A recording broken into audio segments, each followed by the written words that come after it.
Konsuri nyaka Ramogi ni riwruoge kanise boma ma Kisumu bogo mar rado gi jatend piny Kenya poni od bura mar Senate opodho paro mar Senator Danson Mungatana ma sundo ni kanise nyaka chulo osuru. Kagiloso e kanisa mar Vosh e boma ma Kisumu, Archbishop Winnie Owiti wacho ni gin gi buok e wachno ka olero ni ne ok okaw pachgi kaka jotend kanise.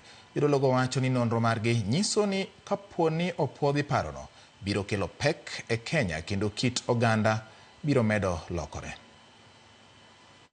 Duong' mar Mungatana ma obedo tabled e Senate ema wacho ni ok wadwar kendo wadwaro mondo wago e piny gi teko te kaka jolemo nikech nok openjwa opowa kode.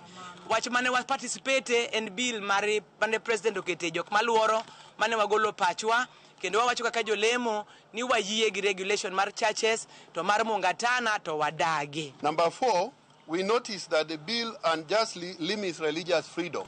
We are opposed to a bill that hinders religious leaders from ministering to the children as they have been doing all along. We are appealing to our senators, who also most of them are coming from churches and religious organizations like ours. We will appeal to them to